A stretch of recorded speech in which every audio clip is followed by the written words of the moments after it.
Dan resigned. Yep. And we are it here. Okay. You Of the guys are the five. show. Thank you. Good. So we should call the meeting to order at 6:36 p.m.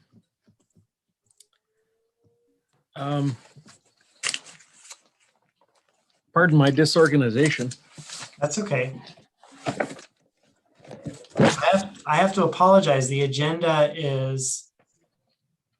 isn't correct in that your minutes shouldn't be listed under call to order and recall. They should have been listed under minutes, but the intent is there. So you have two sets Okay. of minutes for approval for you tonight, the January 6th and the January 13th, 2021 minutes. And I believe those should have been included in your packet if you access They that were. through the website. Yes, they were. So we'll call to order and have a roll call. Paul Luddington, Here. Trennis Hindle, Here. Megan Hansen, not here, and Greg Chilcott, not here, and I'm here. So we'll call the meeting to order. Are there any initial things that need to be done prior to looking at the minutes of January 6th and January 13th? I think we're good. Were you going to say something, Paul? No, other than it in my about 45 minutes of skimming through those 126 pages of minutes, I really didn't see anything. I really didn't see anything glaring. So I think that we probably could even consider them together. Everybody has corrections that need to be made, that we could approve them together as one. Okay, Trennis, what's your sense? On the minutes, I think I would go with Paul's recommendation there because I honestly didn't have a chance to read through them all. But okay, we do have the video record, I believe, and so that's good. There are a lot of references in the minutes to discussion that happened on various topics, and they did not go into minute detail on those discussions.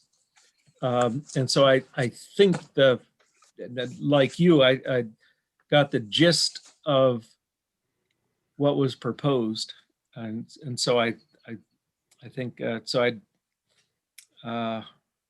If there is a motion to approve both together, is that what you're saying, Paul?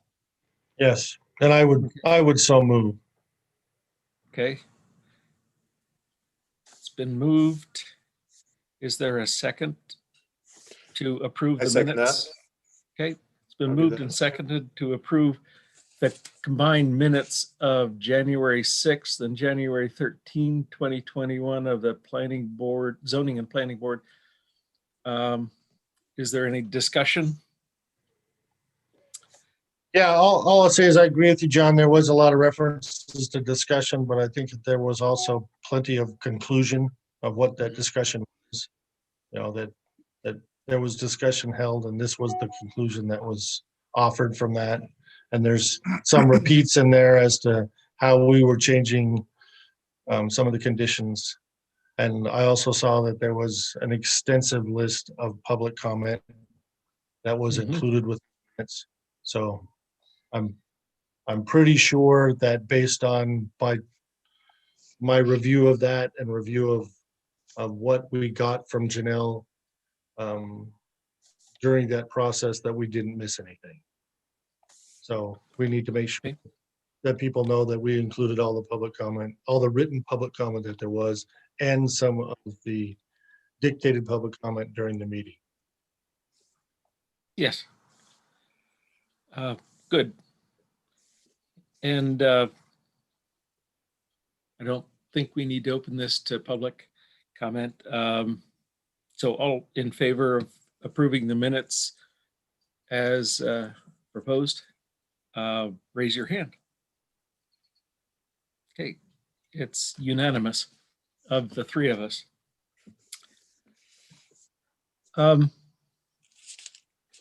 So moving on to there's a discussion of some items that kind of all come together in a work plan that the board needs to look for over the next year. The three items I believe that I've talked to the mayor about are the growth policy, subdivision regulations, and the traffic plan for the city. I think there are some opportunities here for the town to go a couple of directions, particularly with the growth policy and with the subdivision regulations.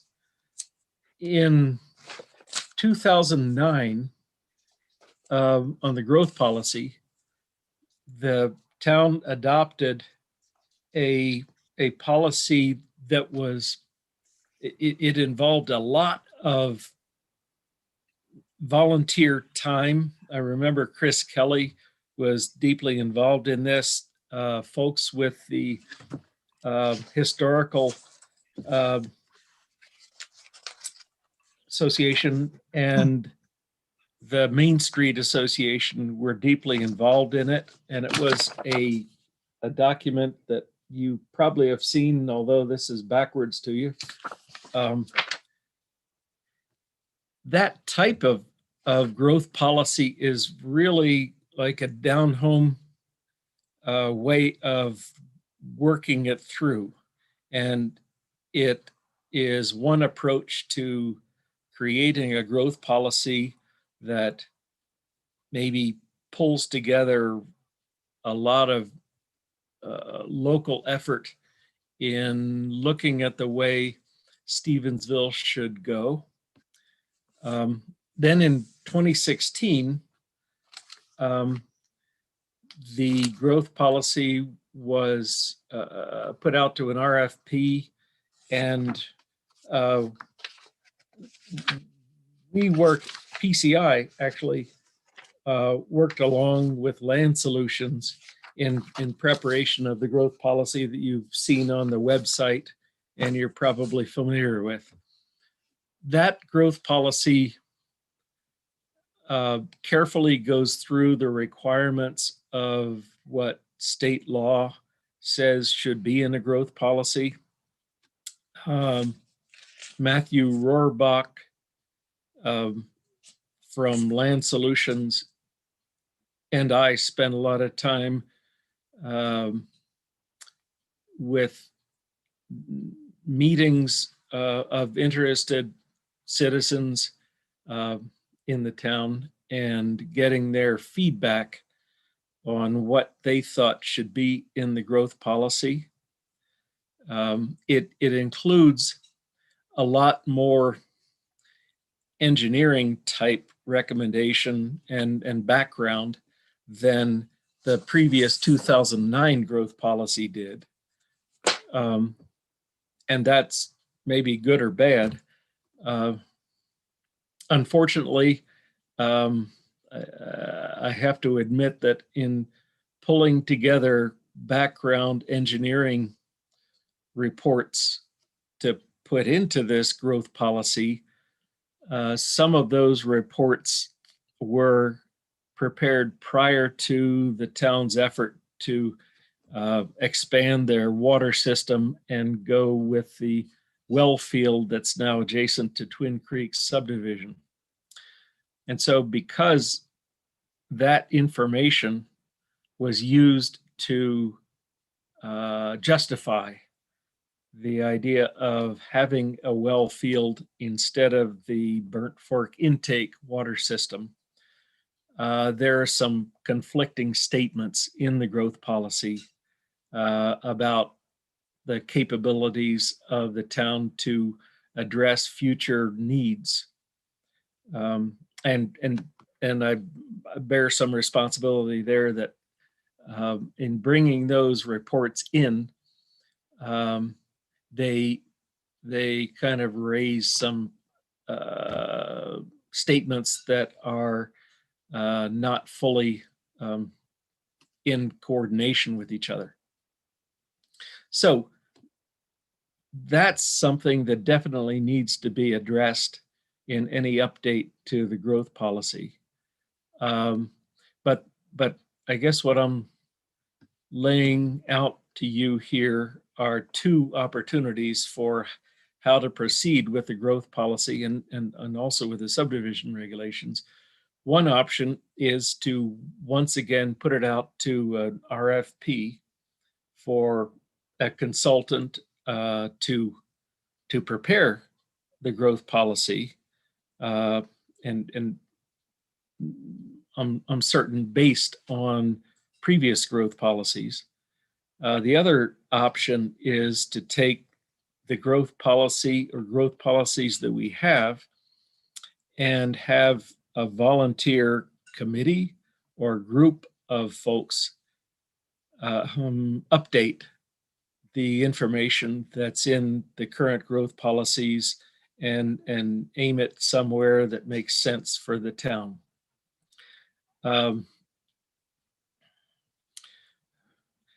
With recent subdivision review, members of town council have expressed a concern that the town hasn't adequately looked to the future in their growth policy to anticipate the level of growth that we're seeing in the last couple of years. So this is an important step, I think. It's the date that we're looking at in having to work toward an update, I think, is December of this year. And so I guess the issue is, do we want to have it kind of a homegrown growth policy similar to the 2009 one that relied on a lot of volunteer effort, or do we want to put it out to an RFP and have a consultant come and prepare the growth policy with guidance from the town? And I guess that's the issue here. The growth policy from 2009, like I said, relied heavily on the history of Stevensville and historical connections of the town. The 2016 growth policy looked at the requirements of state law and made sure that all the boxes were checked to show that we looked at the issues that necessarily need to go into a growth policy being created. So I guess I'd be interested in your sense of where what would make more sense in the next stage of updating the growth policy at the end of this year. Brandon, do you want to look at the full array of planning board work plan, or do you want to take this piece by piece? So let me show you real quick. I just threw together a quick spreadsheet to kind of help us pull all this together. So I'll share my screen real quick. And you tell me whether you even like this or not.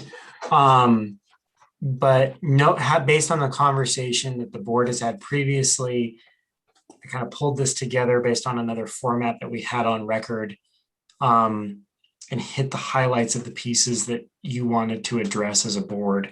based on your feedback from past meetings.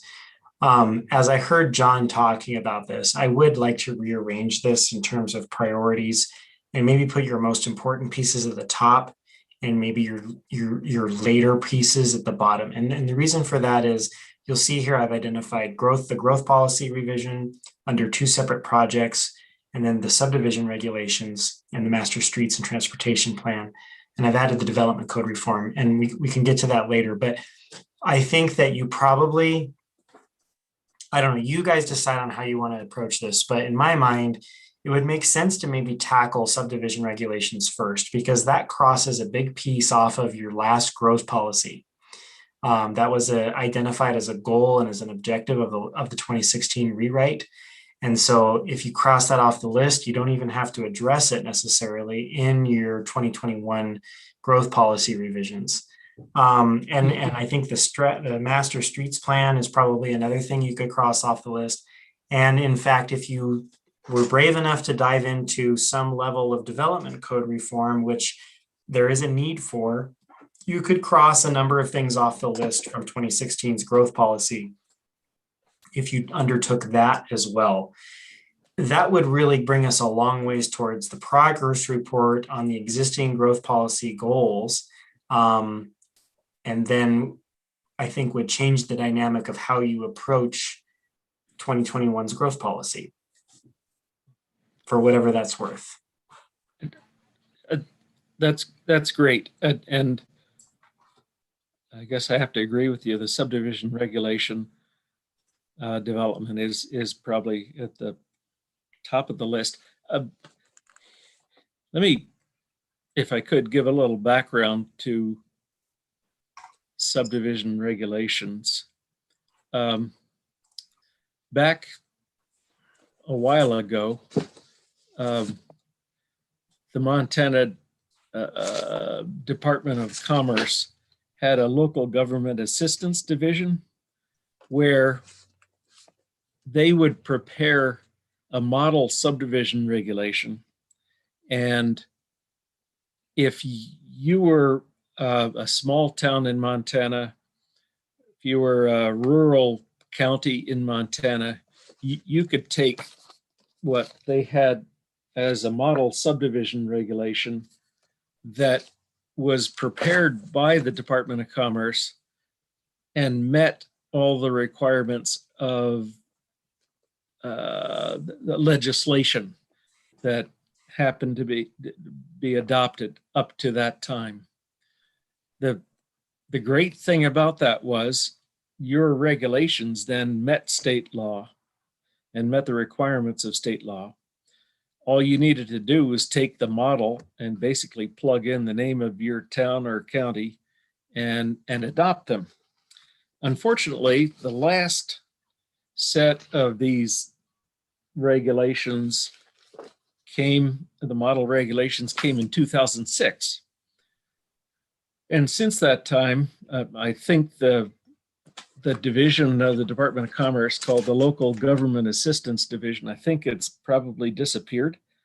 And the state no longer publishes model subdivision regulations that we can key into and adopt.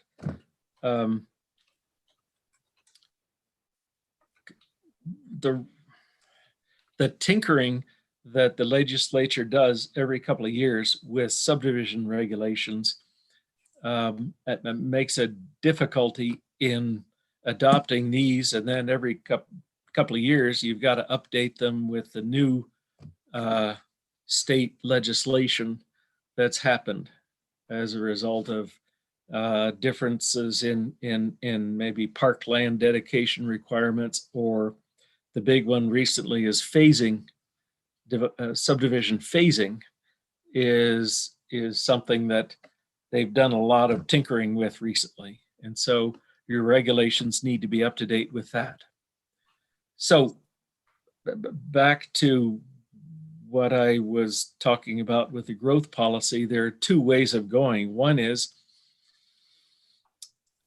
maybe a committee in the town with a committee of the planning board or whoever could draw on subdivision regulations from Ravalli County, which has kept up to date, John. Mineral County, maybe Polson, Lake County, and others, and kind of pick and choose which of those parts of the regulations you want to pull into your subdivision regulations. That would be the, I guess, inexpensive, but I stand corrected. I didn't want to interrupt you, but I thought I'd just throw it on the screen for you. I'm glad you showed that. I was not aware of that. They're doing it again. I just found it. It's on their community, they call it a CTAP program. It's Community Technical Assistance Program. The Department of Wow. Commerce still operates it. And this is the Well- latest. So they do have a model version of subdivision regulations and it's as of 2020. Well, my word, that changes my whole discussion. I was unaware of this totally. I'm going to send you all a link to this in the chat. Mhm. Because they had not done it since, as I'm aware, since 2006. Yeah. So that's great. But that's a starting place. And so that creates an opportunity then for a volunteer group or other than hiring a consultant to draft regulations for the town specifically. And so I guess with both the growth policy and with the subdivision regulations, there are at least two directions you can go, and probably a lot more, depending on what you think is appropriate for Stevensville, to whether you think there should be a volunteer effort guided by, I'm sure, the city administration and the city attorney, to make sure we're covering all the bases. So,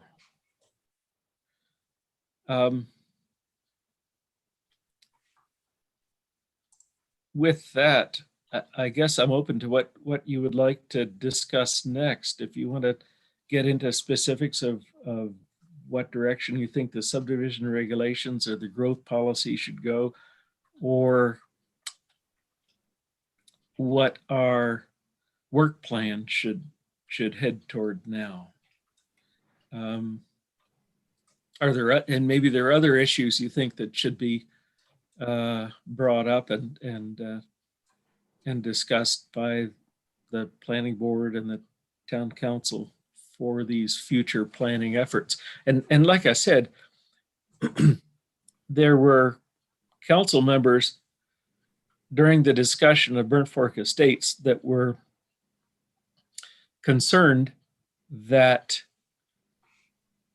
Stevensville's future planning was lagging behind the needs of looking to the future. And so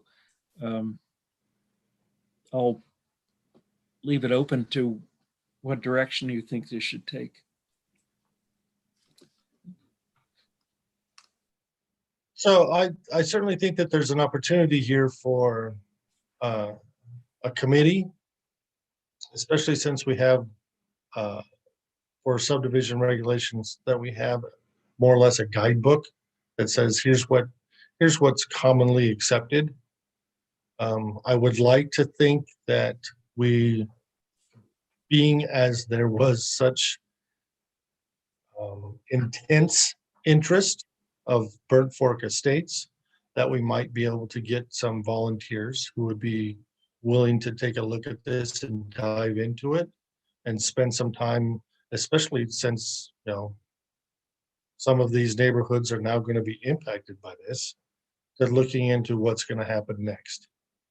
I think that we probably owe it to the community to try to to try to start there, to see if we can form a committee. In my opinion, doesn't have to be particularly small.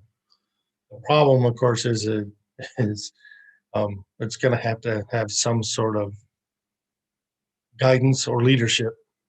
And I I realize that you're talking about town administration, but I would feel a lot better if it was somebody other than the mayor. So Yeah, if we can, I'd agree with that. I think that the administration wants to remain as neutral as possible on subdivision regulation and its input on subdivision regulation in terms of a policy standpoint.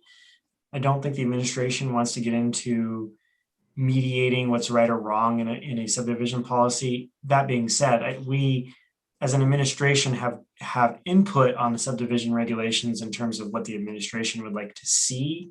But I don't think it would be a good idea to put us in a position where, or me even for that matter, in a position where I'm saying, well, that's a great piece of input, but that puts us in a difficult situation. I think that the administration has a seat at the table and should have a representative there as a, in a collaborative way, but it would take some sort of a mediation, I think, to keep that ball rolling.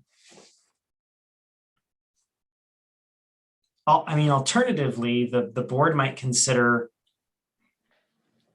going through those regulations in a preliminary way on your own as a board, and then beginning a process of town hall meetings or workshops where you're hearing community feedback, much like the growth policy process, where you're holding those meetings and listening sessions to hear what you need to incorporate into the subdivision regulations on behalf of the public. That's another way to approach it that is structured a little bit differently, and it might be more constructive rather than, I like both ways. I like the idea of bringing community members together into a room to say, here's the document, fine tooth comb it and see what you like. But I could see where that process could go astray. Whereas, the board taking it on and giving a structure around the process and saying, okay, listen here, John Q. Public, what would you like to see in your subdivision regulations? That's a bit more structured, but it's not as, I guess, collaborative in the sense of everyone sitting around the table. Unless you can structure, I think, a public hearing that way as well, or even a listening session or town hall meeting where you're just there to say, okay, when we come to decision, what pieces are we plugging into the subdivision policy?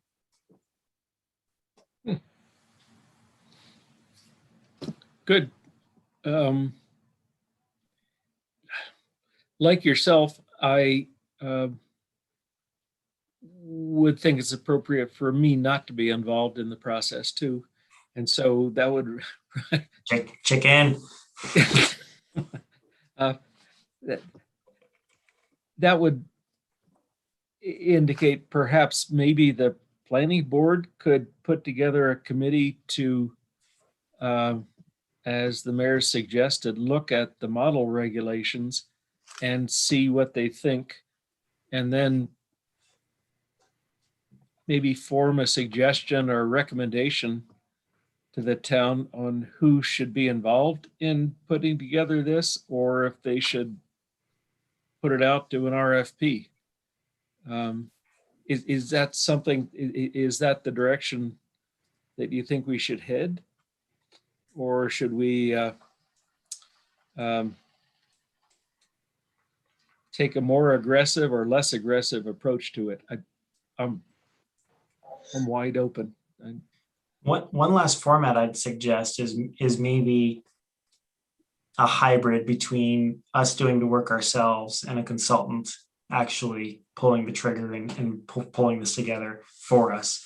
And maybe that is what you really just need. And maybe a volunteer could serve this role. I don't know, someone who's good at meeting management, but maybe someone could fill in that role of facilitating the conversation in a unbiased, productive way. And because I think that that's what we're missing is the planning board chair is difficult. in a difficult role to facilitate that conversation. I'm in a difficult role to facilitate that conversation. And though I think those are the natural people you point to in these processes, and that's just, we're just not structured well for that. So maybe what you need is to suggest that we go down the road of having a facilitator come in and facilitate the conversation for us, but really the product is brought together by our organization. It's a thought.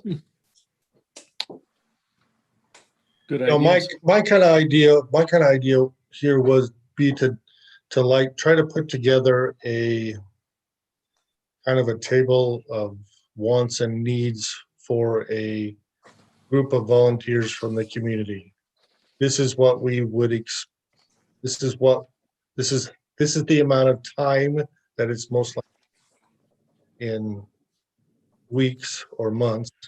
This is the amount of hours that you'll probably be putting in. This will require reading some documents, doing some research. Are you interested in something like this that we could do in 3 to 5 months, in 60 to 75 hours? If, you know, I think we need to put that out to the public and say, here's an opportunity for you to have a voice. We put together what they've, because my sense I think along with John's, is that this is what the council is really looking at, is that they feel that, one, it's outdated, and one, it doesn't really serve the purpose that people want it to serve. And then we may have to bring in a consultant to go over what they've come up with and what they've attempted to put, or what they've liked to see put together, to say, okay, here's what you can do, and here's what you can't do, and here's what it looks like in the end. Or can we get some sort of consensus on that? And then if that goes nowhere, then we go to an RFP and put something together and try to see if we can get the consultant to, in the RFP, to hold some listening sessions and try to make some edits or changes as people are feeling for this, because I would like to think that they think that they have some ability to make some changes in this that will protect current homeowners from what they potentially be going on now. Sorry, we got some extra votes here. So are you referring, Paul, to both the subdivision regulations and the growth policy? Yeah, I think so. I certainly think that, you know, I can remember when in 2006 we went through the growth policy, and to be perfectly honest, it took a lot of time. For some volunteers to work through that. We spent a lot of time trying to get some concrete stuff down, because we didn't really have much to go on to begin with. At that particular time, if I remember correctly, really what we had was just a grant that we got to do a walkable community. And we got some buy-in from some of the neighborhood people. Darlene Grove is the one that pops to mind that really led that effort to try to get something down on paper. And then we kind of went from there. And now if you look at, you know, no offense, John, the growth policy that we have now is pretty sterile. It really is. And there's some stuff in there that goes along with the intent, and there's some stuff in there that, like we've seen, kind of contradicts itself. But it's what's necessary in order to be able to do what we're doing.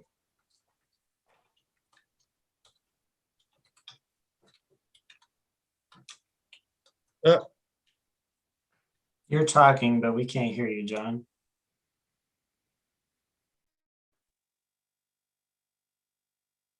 Nope. Try barking, maybe that'll work.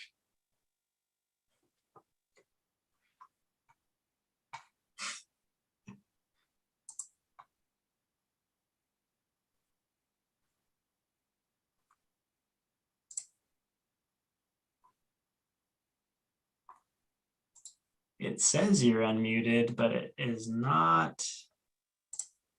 Nope. I'm gonna mute you and you unmute yourself. How's that sound?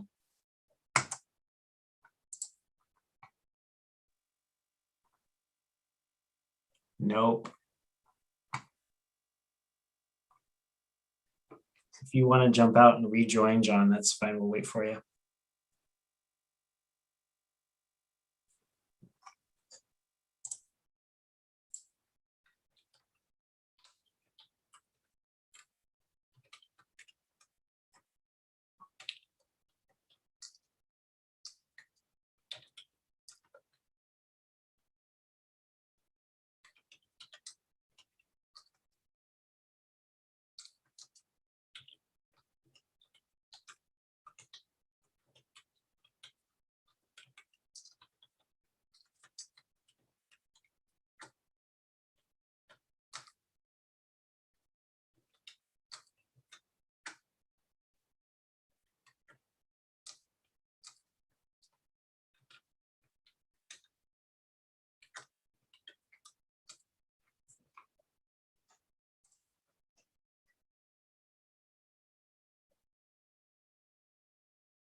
Nope. Oh, you're muted. Try unmuting. Okay, That's better. I blame my dogs. Sure. What? Where were we? Oh, okay. So, Paul, I think you're entirely correct that you can tell with the 2009 growth policy, a great amount of input was gathered from local, Darlene and others, to go into that, and it is less of a boilerplate type of growth policy than the 2016 one. And I guess that the only difference being that the 2016 one may have checked more boxes related to what state legislation says has to go into a growth policy. But so there's a huge advantage to the 2009 type one to get a background that shows what the sense and the feeling of the community is. So that's if there are people that want to volunteer their time to do that type of work, that's fantastic. But like you say, when you said put it out to the public, what sort of format were you thinking about there? Well, I think we probably have to use the newspaper. But I would also think that maybe if we have a list of email members, we could email some community members who have sent us email before, if we have kept the information. Put something on the website and try to use some social media to reach out to these people. I would think, of course, a couple of the people that were very vocal about Burnt Fork Estates, John Kalkofen jumps to mind of a resource from somebody who was a professional to try to lead an effort to try to do something positive for the town. And I certainly don't think that he would be against trying to do something. I would think not. I don't know. But yeah, that would be an opportunity for us to try to reach out to some of those people who might have enough interest to spend some time. And like I say, I think that we're probably looking at more than 40 hours and right. at least Yeah. 3 months. So. So I went ahead based on this conversation. It sounds like we're still fixated on subdivision regulations. I plugged this box in there. It sounds like What the board wants to do is, based on this direction, is set, basically almost like a job description without being so formal. A list of expectations for a subcommittee to say, okay, what is your vision for subdivision regulations? Based on these this 2020 model from the Community Technical Assistance Program, knowing that 2021 session is going to change those subdivision regulations for us a little bit. Those should be minor tweaks, and we could work through that through the process. But I think our first step is creating that list of expectations and then going out and trying to recruit that committee. Is that fair? And we can get as specific as to say, we can just break this out.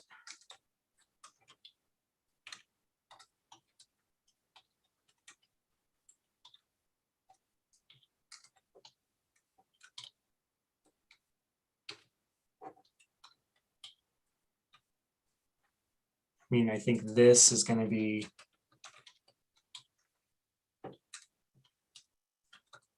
is that a base? Is that a good start? Is that kind of what you're after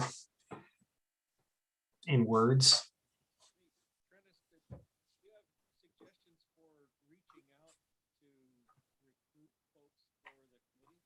can't hear you, John, for some reason. I can barely hear you. Let's say you're just very faint.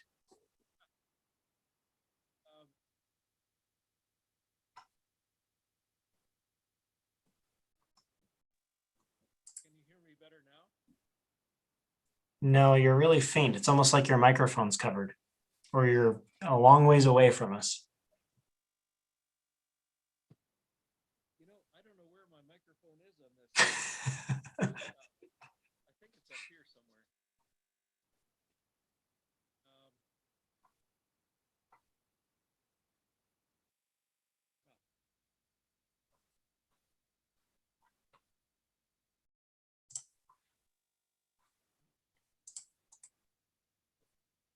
Okay, am I better now?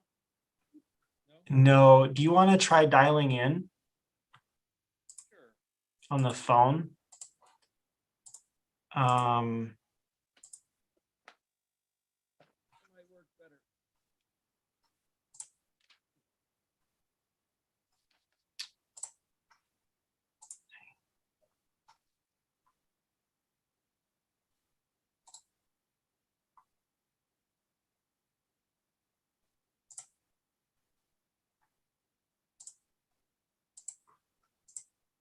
Let me pull up the.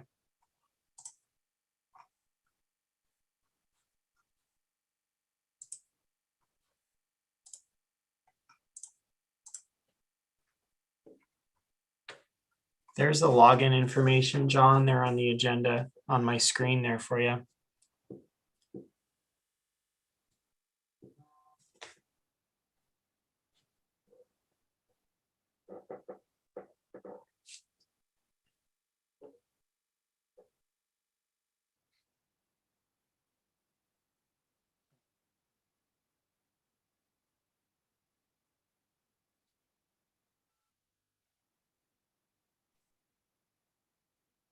Sorry, I'm okay.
Oh, I I just unmuted myself.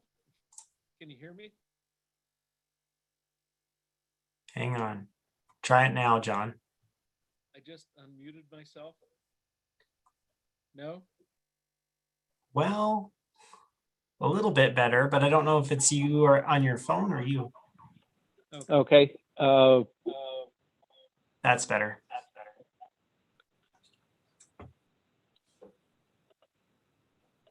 okay, there.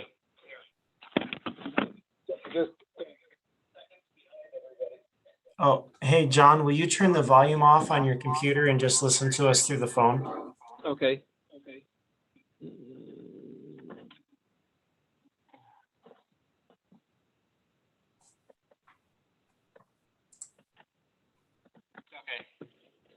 Is that better? I think so. Much better. Yes, sir. That's weird, but hey, we got through it. Yeah. Now I forget where we were.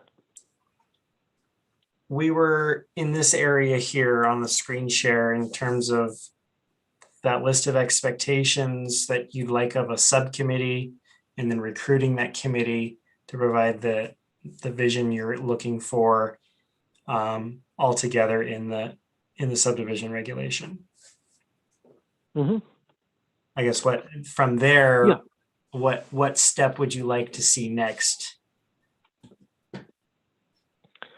as a board? I think we're probably gonna have to try to get an engineer to work on the master streets and transportation plan. That's something that we'll just have to have people look at, try to give opinion on.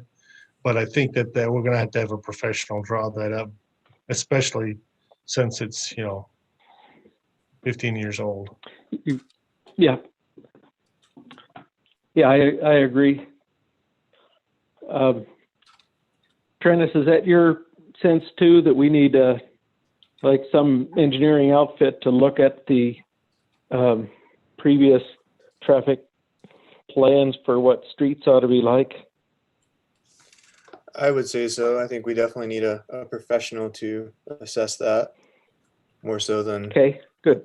a community opinion. Okay.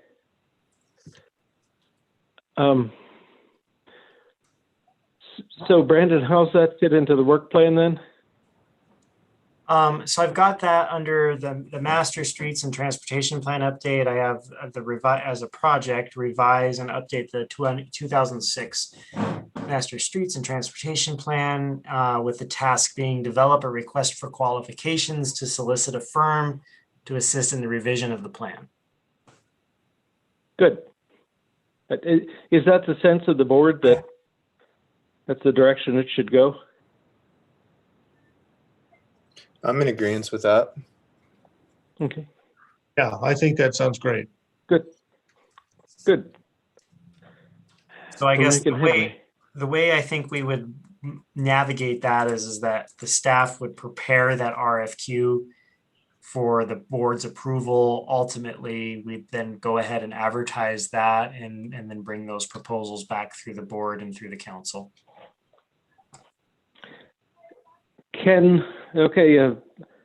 Process here. Can the board then do the RFQ apart from council's blessing?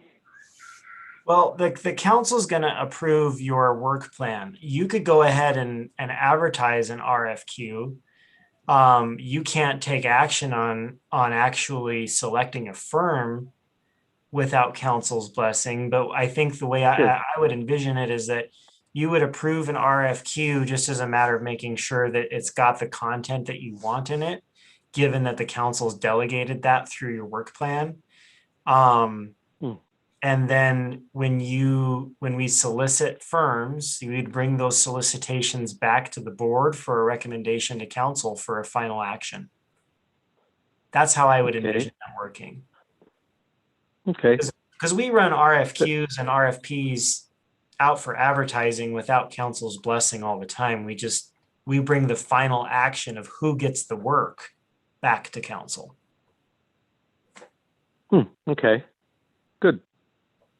Does that make sense to the board as a way forward? Yeah, that makes sense to me. Good.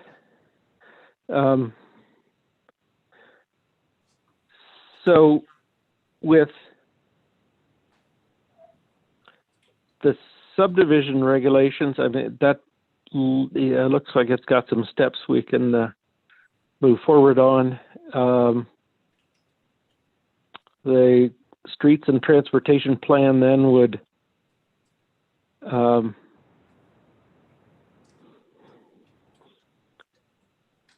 start off with an RFQ. But prior to going that direction, we would need council's buy-in on our work plan then. Yeah, I guess the way I approached this meeting is that you guys would nail out these basic steps so that you could present a work plan to the council at their next meeting. Okay. But is that a fair approach? And that way could go into your May, if you choose to hold a meeting in May, you could go into that May meeting knowing this is where you're going to start on your work plan and you've got the blessing of the council to proceed. Okay. We're at this point, we're not looking at the growth policy process yet because that's later on here. Is that right? Yes. I don't know. I Okay. mean, I think that's your guys' decision, but that would be my recommendation is Yeah. Well, staff- I hate to put things off just because the deadline is sometime in December, but that seems to make sense to me. Does the board kind of agree that the growth policy is something we might want to dig into later on this year? Is that your sense? I mean, you know, let's see where this community expectation volunteers goes. And we may just continue to use a group of people that can work good together or work well together to try to create Yep. something and continue forward. I mean, there isn't any Yeah. reason, Oh, but Mhm. it can involve, I'm probably being overly optimistic, but I'd like to think that right now might be a good time to try to tap some of those people to say, hey, here's an opportunity for you to give some much needed input on some of these issues that we have recently discovered are extremely important to you. So here's an opportunity for you to spend some time if you're willing to do that.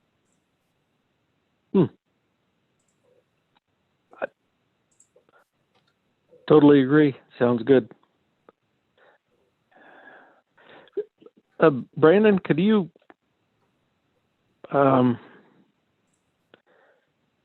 okay, you're still working on the streets transportation plan update?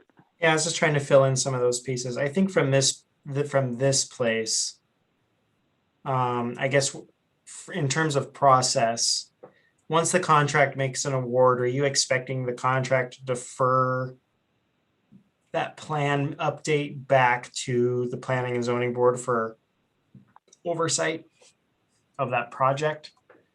Or is that something you'd prefer the staff work directly with a firm through a public process? Or is that from that point forward, the council bouncing the ball? What's the board's pleasure here? Do we want to continue to be involved in oversight in the preparation of the master streets and transportation plan, or do we want to let the town administration, public works director, I guess, and let them work on it, and looking over the shoulder of the consultant who is preparing the streets and transportation plan update? one way you could approach it is that you bounce it back to the administration, who brings a draft plan back to the planning and zoning board. Or we work with, that's option one, and then planning and zoning recommends a draft to the town council for approval. Option two is you hang on to it, we work collaboratively, and you propose a draft to the town council. Option three is you make the town council do all the work and maybe send a draft to you or not. For Odds me, are, option one, odds are they're going to send it back to you no matter what. yes. But it seems that your first option is the most appropriate for us to be involved in my mind, that we would allow the consultant to work with administration, then it would come back to us and we would vet it to make a recommendation to council. And if it comes back, then it comes back. Okay. Is that what the board thinks should happen here?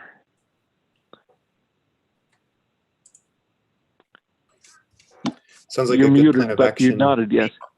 Spell works right here. Okay. Good.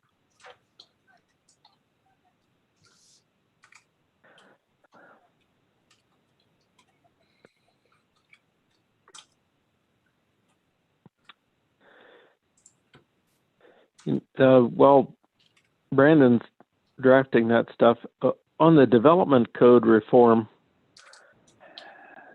And I'm sure you're aware of looking through the development code. There are a lot of land use planning, but parts of the development code that relate to both zoning and subdivision review. The subdivision review ones necessarily will need to be vetted so that they are in conformance with the subdivision regulations that are being developed. And so I guess that would be something maybe that would be the next step after the regulations, to look into the development code and coordinate that with decisions that are made in adopting subdivision regulations. I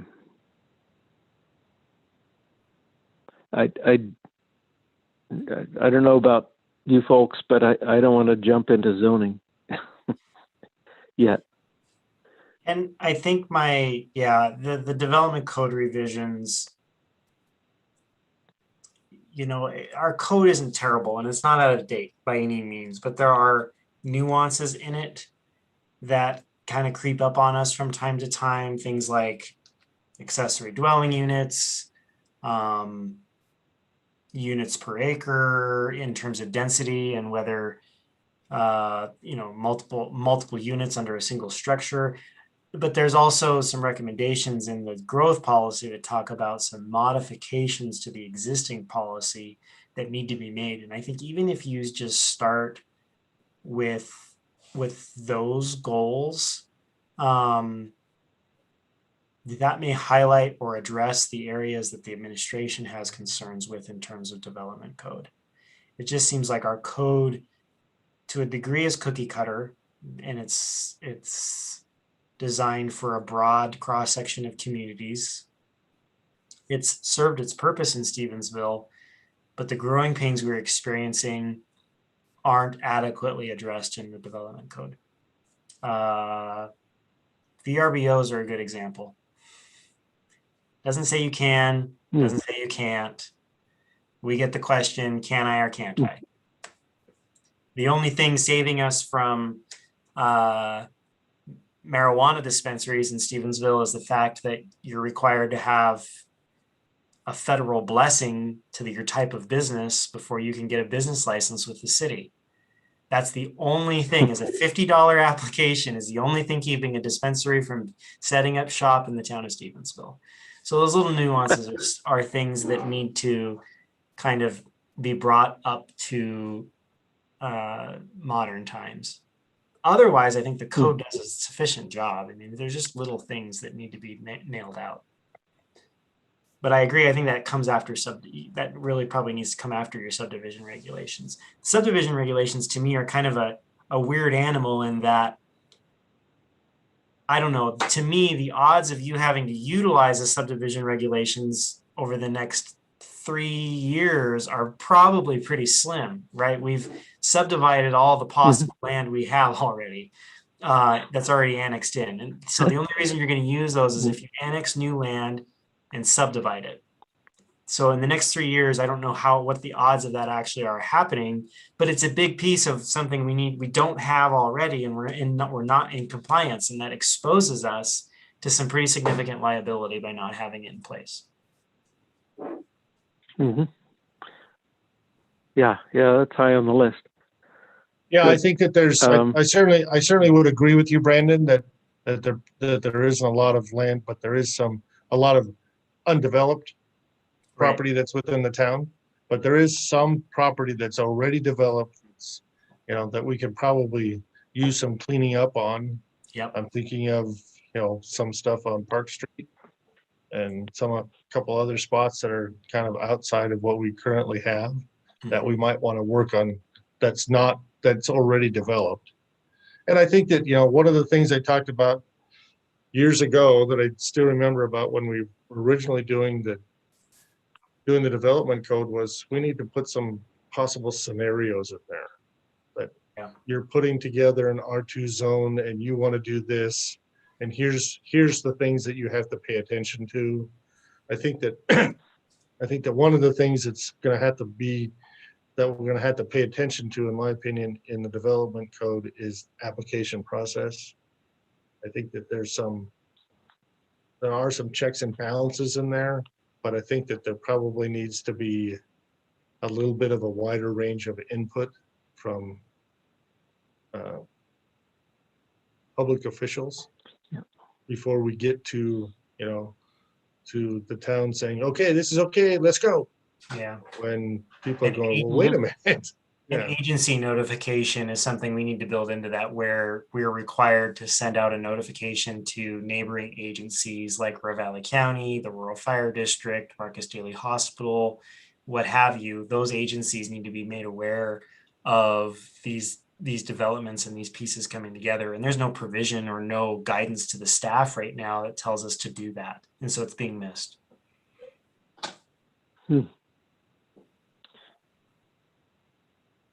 Good. So I guess process is important. So before I would like to fill in as much as this as we can, and I think I could kind of fill in holes, but I kind of wanted you guys to be able to leave this draft tonight ready to go to the town council. So I guess before I get into filling in your timeframes on your master streets plan on subdivision regulations, what after that committee is recruited and set, are you prepared for what steps lie ahead, or is it a wait and see game? I think we could go ahead and try to say, recruit a committee and have a draft regulation from them by October.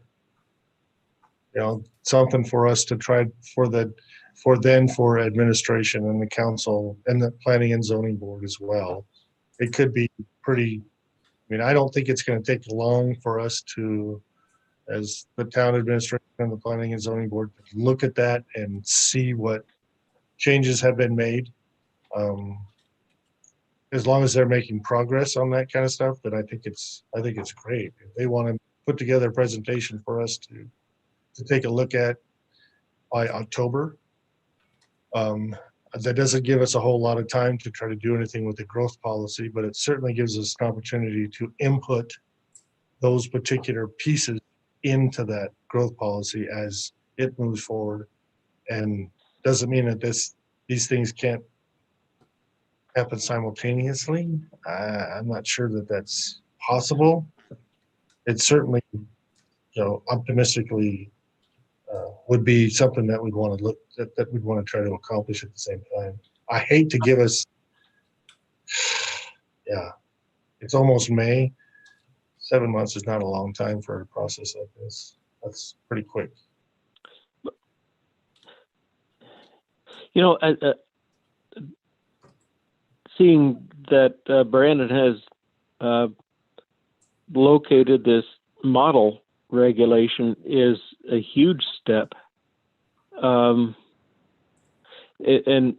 I know there'll need to be a lot of discussion on what to emphasize in the subdivision regulations and what's important, what's less important, and maybe you know, all of the specifics of special concerns that that the committee or the folks in town have over what should go in the subdivision regulations. But I guess I'm kind of optimistic that if there is a committee that's focused on working on that, you know, I think October is probably a reasonable date to head for. Prior to that, you might want to put a line in there for vetting the recommendations through the city staff, city administration, or the city attorney, or whoever is appropriate to make sure that Would, in that It- regard, John, would it, I guess what I envisioned when I went ahead and knocked out these tasks is what I envisioned is that a planning representative of some kind from the staff would be on the committee. So that Oh, okay. staff input was provided, unless you want to keep that staff and public piece separate. I don't see any reason why you couldn't, although I don't know why you would keep them separate, but as I envision this going forward, it would be great to see a staff member or staff members involved in that committee discussion, to kind of bridge that collaboration between the administration and the public. But unless you, and if you had something different in mind, just tell me. I'll write this up however you guys want. It's your pleasure. No, I didn't. I think that's an ideal concept for the committee to have a city staff person sitting in on it. You know, what's the board think? Is that reasonable to have them in there all along? Good. Yeah, I think we're on board with you, Brandon.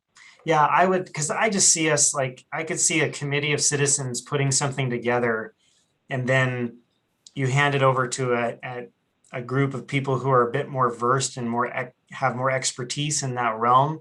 And I could see us chewing it up and tearing it apart and discouraging some people. And I don't want that to happen. Right. Because that public input's valuable. And so if we can be involved from the very beginning, I think that's ideal. Yep. Sounds Great. good.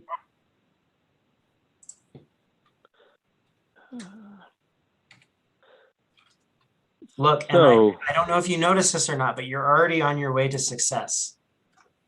wow. I cheated.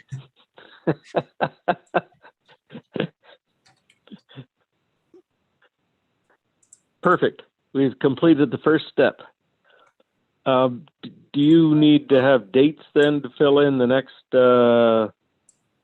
So I guess draft? I heard some regulation, rough dates as I was typing this up. When do you expect to have, I kind of knocked this out, assuming that at your May meeting, you have that list of expectations for a committee set, then we could use a 30-day period or so, a month, to really hammer that out, recruit it, give you a list of committee members, so you could adopt or approve that committee in June. And then they could get to work July and August. Is that fair? Yeah. What do you guys think? That seems fair to me. And then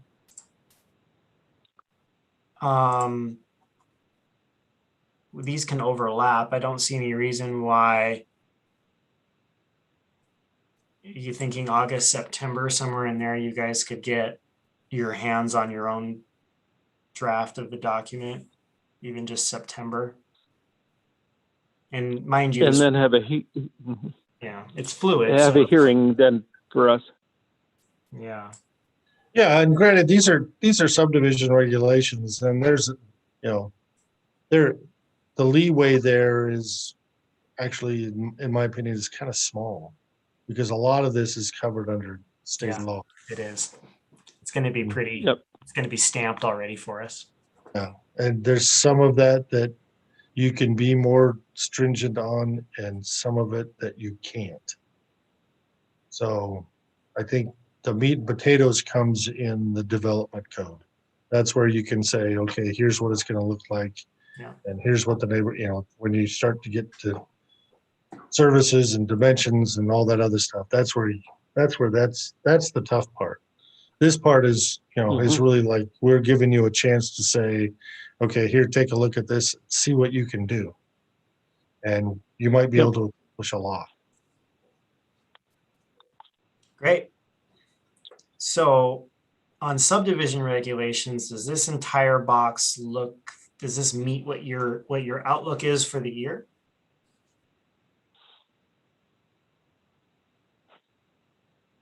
Okay, Trennis, good for you. Looks I like it.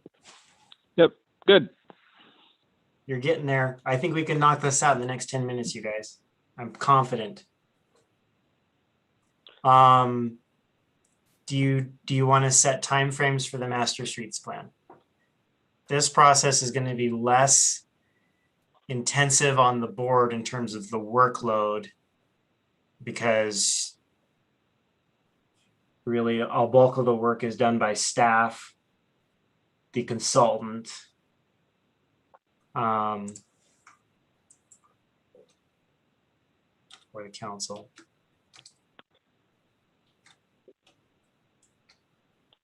Yeah, I guess the question is, it's more a question of you and the city staff in putting together the outline of an RFQ Mm-hmm. and how quickly that can happen, and how, let's see, you need to advertise I guess a couple weeks. this is less impacting on the growth policy. I think the growth policy has a little bit of transportation in it in terms of walkable communities and that sort of thing. But if this flows over into the next calendar year, I don't think anyone's feelings are going to get hurt. It's going to take us some time to work through it, especially when you're dealing with a consultant. Naturally, that process can move a little bit slow. The nice thing is it's not as intense on us in terms of the workload. So if the staff had a draft RFQ for the Planning and Zoning Board's June meeting, is that ambitious enough? I think so. I think we're in agreement. And if you approve that, then we'll Advertise in July. advertise in July, because your meetings are usually at the end of the month. Yeah, and that's fine. So then at the end of July, you guys should be able to do a recommendation to town council, and the town council should be able to consider that in August. And this is really good you're doing this now, because if council approves this work plan, we'll budget accordingly. Good. It's better we do this now than in August and say, well, crap, we didn't budget in July for the stuff. And then I'm gonna just commit September, October, November to working on the plan with the possibility of a draft in December. No commitments. Sounds good. Is that realistic? Okay.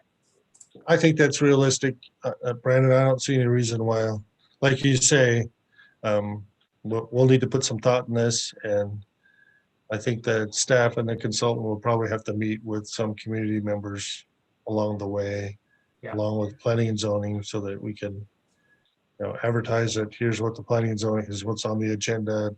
We're looking at plowing a road through your backyard. So Yeah. That's where we'll send John out door knocking. well, I was thinking Thank you very much. that the road we're plowing through our backyard is John's backyard. Yeah, that's the connection to town. It's funny you bring that up, Paul. I was looking at some GIS and plat mapping today, and it appears a right of way exists, but maybe we can address that in the master plan. Do you want to, I guess, development code reform?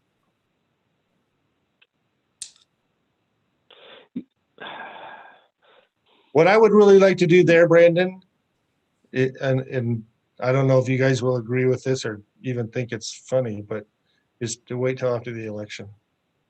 That's fair.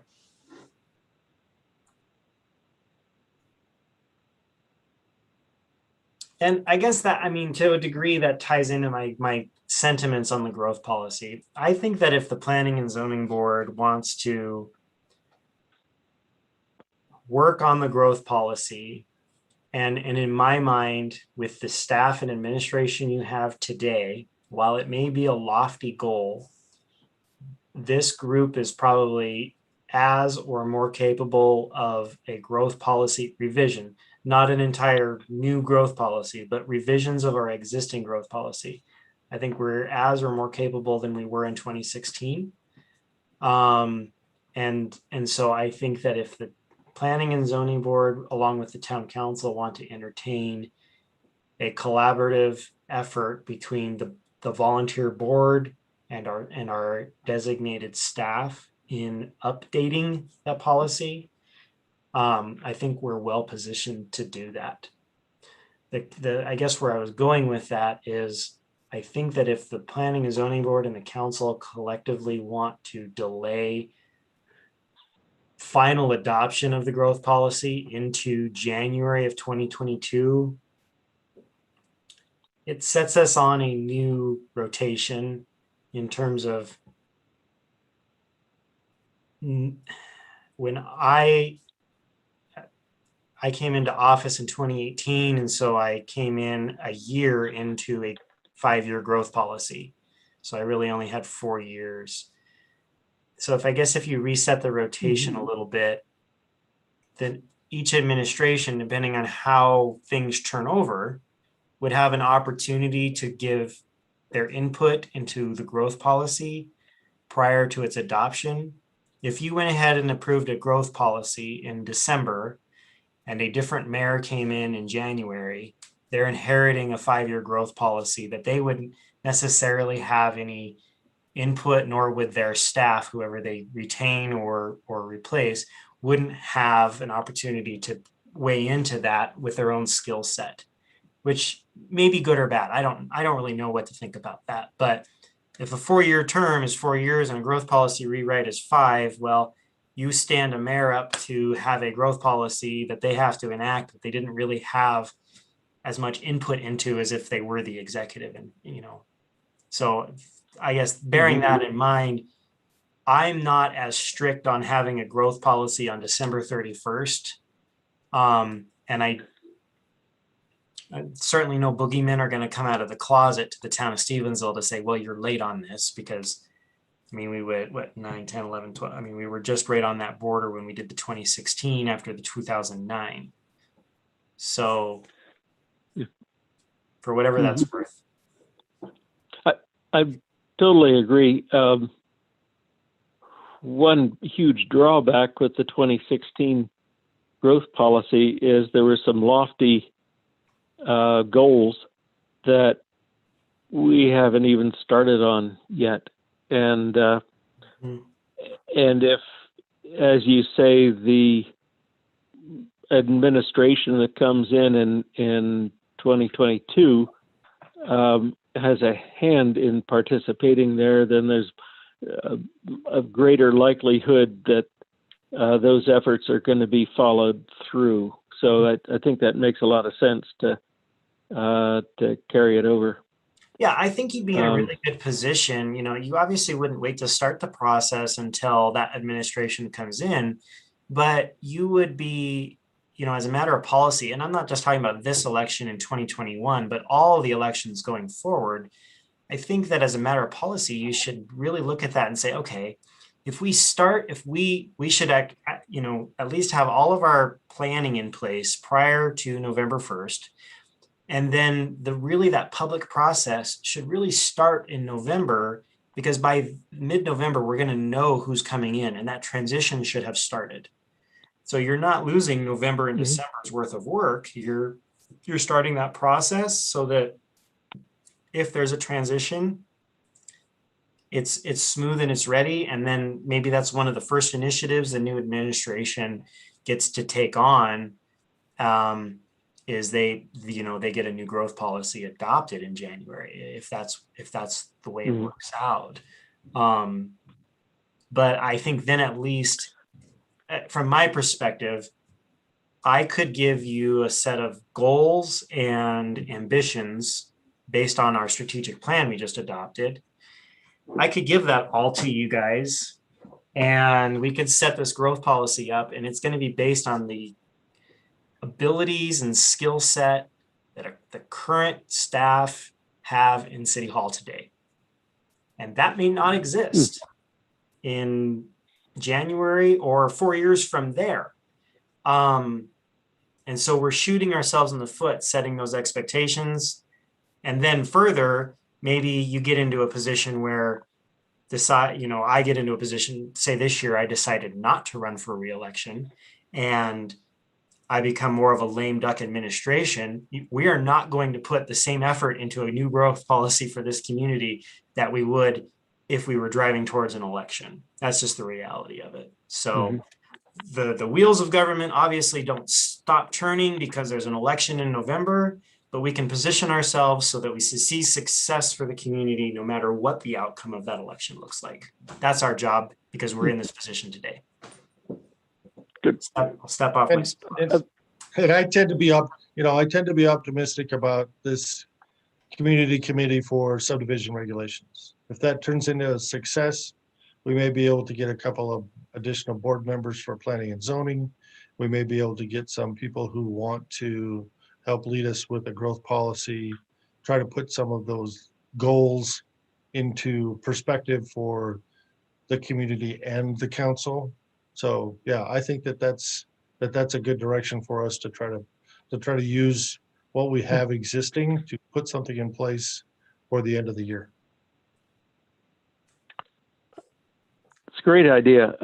And when we worked on the 2016 growth policy, it worked out just like you're saying, that we ended up with a core group of people that were very involved in working up the goals and objectives and directing the policy in areas where they thought it was important.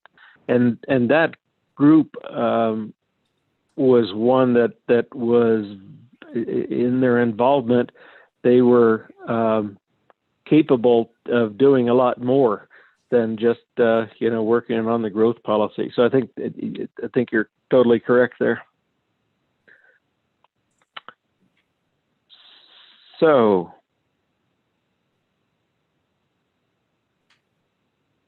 this is further on down the road, Brandon?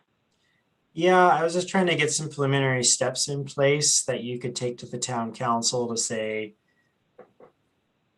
maybe this section of your work plan is not as robust for these reasons. Is that a fair way to approach that? Is to say, what's your sense? You're not, I guess to say for these reasons, you're not coming out and saying, well, we're going to wait and see what the election does, and then we're going to address code reform. I think what you're really saying is development code reform needs to wait for a minute. But these are steps we're going to take in the interim. And that's why I put inventory recommended code revisions from 2016. We can, at the very least, as a staff, go through the growth policy and extrapolate. These are the revisions they recommended, and we can give those to the planning board for a recommendation. That from the basic perspective, that's the very least you can do. Then maybe, and maybe I just get rid of this altogether. Maybe what you do then is after that happens, you go through and you say, okay, these are the places we promised we would, because the growth policy said so. These are the places we promised we'd address. And then your new growth policy says, okay, here are some more things you need to do in terms of new codes you need to develop. And then you work on those now that you have a new growth policy, and you amend your planning and zoning work plan, because this could likely change. When you get to January or February of next year, you may have a new board, you may have a new president. A lot of things could change for good or bad. And so you move on and you revise your plan and do a new work plan in January instead of in April, May. Good. I noticed Paul's on board with that. What's your sense, Trennis? Does that make sense to put that off makes sense to me. and get that? Okay. Yeah, that definitely makes sense to me. I'll come up with some other wording that basically says in that second line that the staff is going to provide that inventory to the planning board for a recommendation in some sort of a codification process. Does that work for you? Yes, especially since I'm writing at the bottom of me, I know it's a great 90-minute meeting. Thank you. Yeah, I wanted to be done by 8. I really promised I really wanted to be done by 8. So I think adequately, and I'll set timelines in here. And what I'm going to do is I'm going to finish this off, polish it for the sake of time. So you're not sitting here waiting for me to do it. I'll polish it off and fire it off to you guys tomorrow or the next day, probably tomorrow or Monday. Friday's busy. Let you look at it really quick, and then I'll wait to put it on the council's agenda before you guys basically say, this is what we discussed in the meeting and we agree that this is what happened. So from that standpoint, do you want to do something similar with growth policy in terms of keeping it? I mean, in the subdivision regulations and master streets plan, those are long tasks in terms of volume. Do you want to do the same thing with your growth policy in terms of just keeping it short and simple, like you did with development code, and saying, we will get ready for these things, and then from that point, this is what the process looks like? Yeah, I think that sounds good. What about the tie-in that Paul was talking about with the committee? Maybe carry over the committee, or is that something we probably ought to wait to see if the committee is capable of doing or interested in doing that then? Okay. How about I add a line that says that the board will explore the feasibility of a committee, and that way you're not committed to a committee, but if you explore it and decide that's the route you will go, the rest of your process is still relevant. Okay, I'm good with that. Are you guys? Yep, good. Yeah, sounds good. Good. Okay. I'll massage that in there at a reasonable hour tomorrow and fire this out to you guys for review, and then I don't need to have it on the council agenda till next week, so we have some time. Okay. Do we need a vote, or should we just we can respond by email to you saying yes or no, we agree or don't agree? I'd prefer if you would vote tonight rather than voting through email, because the public doesn't get to see you vote in email. Oh, right. Yep. It's one of those things. Sorry. They'll be able to see this video, of course, and they were noticed that they could chime in tonight, which they chose not to. But if you would vote tonight to approve the 2021-22 work plan with the changes noted in the minutes, then we can go ahead and I'll send out a revision for you guys so you see it. Okay. Do I hear a motion? So moved. And a second? You have a second? Okay. All in favor signify by a thumbs up.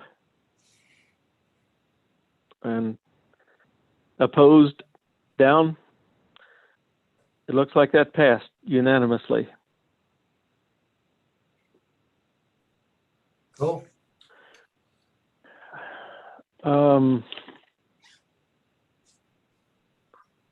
Okay, the next thing we have to work on is the adjournment. I could Since take we're, a while. are there other, is there anything else that you wish to bring up, anybody? Yeah, I would just like to let Trennis know that I really like your yard. I think it looks great. It's different. It serves a purpose, and I think it fits the house and the corner just great. So I like it. Thanks for doing that. Thank you, Paul. Yeah, it was a fun and taxing process, but lack of water, everybody's got to appreciate that, right? Yep. That's a we're yard not everybody, yard but of at the least, year nomination right there. yeah, at least we do. Yeah. Now what do we do about the weeds? Yeah. But thank you, appreciate the compliment. Perfect. Yeah. And you've got a quieter dog than mine. Sometimes they're on Sometimes? good behavior right now. Oh, good.